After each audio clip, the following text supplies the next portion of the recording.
High everyone, welcome to my channel মাম্পির রান্নাবাটি। আমার চ্যানেলে আমার সকল বন্ধুদের ওয়ার্ম ওয়েলকাম এবং সুস্বাগতম।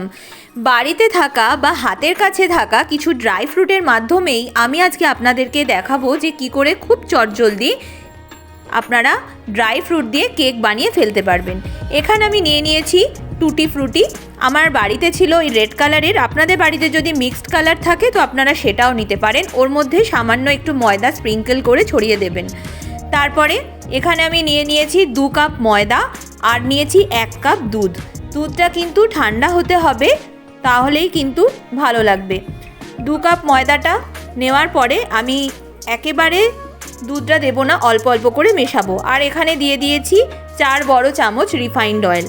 তারপরে একটা স্প্যাচুলা অথবা স্পুনের সাহায্যে ভালো করে মিশিয়ে নিতে হবে। এরপরে মেশাতে মেশাতে আমি এর মধ্যে দিয়ে দিচ্ছি 1/2 কাপ চিনির গুঁড়ো। চিনির গুঁড়ো কিন্তু পুরোটা একেবারে দেব না, এটাকে অল্প অল্প করে আমাদেরকে দিতে হবে। এরপরে কন্টিনিউয়াসলি কিন্তু আমাদেরকে মিশিয়ে যেতে হবে, তবে একটা স্মুথ মিক্সচার আমরা পাবো।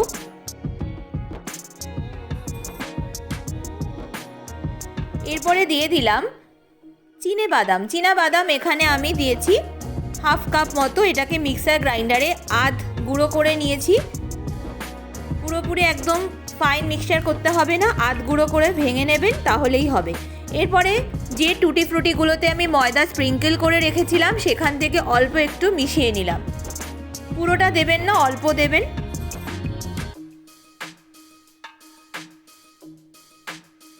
এরপরে যে বাকি দুধটা দেওয়ার ছিল সেটাও আমি দিয়ে দিচ্ছি। ভালো করে মিক্স করে নিতে হবে। তারপরে এখানে আমি যে অবশিষ্ট চিনির গুঁড়োটা ছিল সেটা দিয়ে দিলাম। তারপরে দিয়ে দিলাম সামান্য মতো নুনটা দিলে একটু ব্যালেন্স থাকবে। এরপরে দিয়ে দিলাম ভিনিগার 1/2 চামচ। তারপরে দিলাম খেজুরগুলো বীজটা ভেতর থেকে ছাড়িয়ে নেবেন। তারপরে লম্বা লম্বা করে কুচো করে দিয়ে দেবেন। এরপরে দিয়ে দিয়েছি এলাচ। এখানে আমি 4টে এলাচ ইউজ করেছি। এলাচগুলো কিন্তু এভাবে কাঁচির সাহায্যে কেটে দিলে কি হয়, এর ফ্লেভারটা খুব সুন্দরভাবে কেকের মধ্যে যাবে আর খেতেও খুব সুন্দর লাগবে। এর জন্য এখানে কোনো এসেন্স দেওয়ার দরকার নেই। এটা আমি উইদাউট এসেন্সই করে দেখাচ্ছি। আপনারা চাইলে ভ্যানিলা এসেন্স ইউজ করতে পারেন। যেহেতু এটা ড্রাই ফ্রুটের, তার জন্য আমি এসেন্স ছাড়াই এই কেকটা তৈরি করেছি।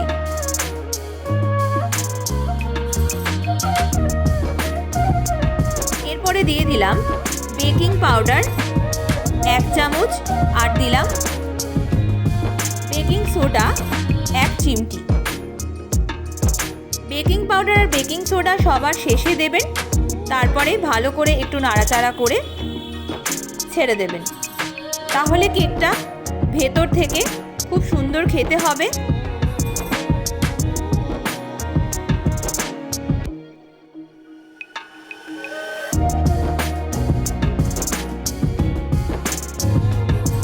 এরপরে আমি নিয়ে নিয়েছি বাড়িতে থাকা, আমাদের যেরকম বাটি থাকে স্টিলের, সেরকম 4টে বাটি আমি নিয়ে নিয়েছি। আর এগুলোতে রিফাইন্ড অয়েল একটু করে ব্রাশ করে নিয়েছি।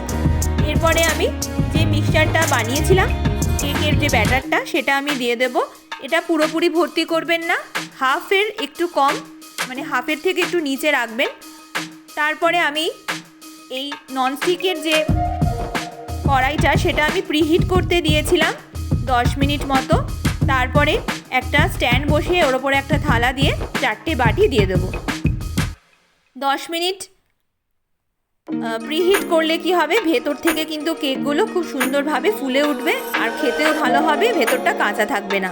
এরপরে আমি 20 থেকে 25 মিনিট পরে কভারটা খুলে নিয়েছিলাম। নিয়ে আমি ওপর থেকে স্প্রিঙ্কেল করে, মানে ওপর থেকে আমি দিয়ে দিয়েছিলাম টুটি ফ্রুটিগুলো, যে অবশিষ্ট টুটি ফ্রুটি ছিল সেগুলো দিয়ে দিয়েছি। তাহলে এগুলো সুন্দর সেট হয়ে যাবে।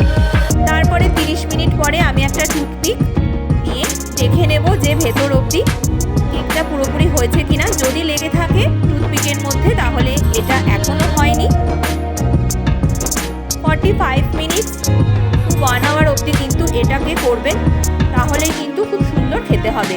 ঠান্ডা হওয়ার পরে ডিমোল্ড করবেন, মানে বাটি থেকে তুলবেন, আদারওয়াইজ কিন্তু একদমই তোলা যাবে না। এরপরে ছুরির সাহায্যে সাইড বরাবর আমি কেটে নেব।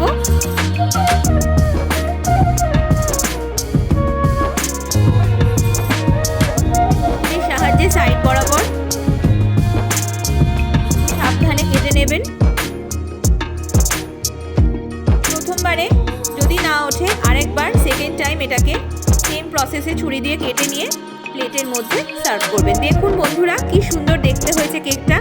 আপনারাও বাড়িতে থাকা যে কোনো ড্রাই ফ্রুট দিয়ে, আপনার কাছে যদি এগুলো না থাকে তবে অল্প কিছু, যেমন খেজুর আমাদের বাড়িতে প্রত্যেকেরই থাকে, আমন্ড বাদাম বা চীনা বাদাম, এগুলো দিয়েও আপনারা কিন্তু খুব সহজেই এই কেক তৈরি করতে পারেন।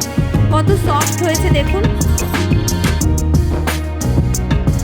আশা করি আজকের রেসিপিটা আপনাদের ভালো লেগেছে। ভালো লাগলে মাম্পি রান্নাবাটি চ্যানেলটা কিন্তু সাবস্ক্রাইব করতে ভুলবেন না। সবাই ভালো থাকবেন এবং সুস্থ থাকবেন।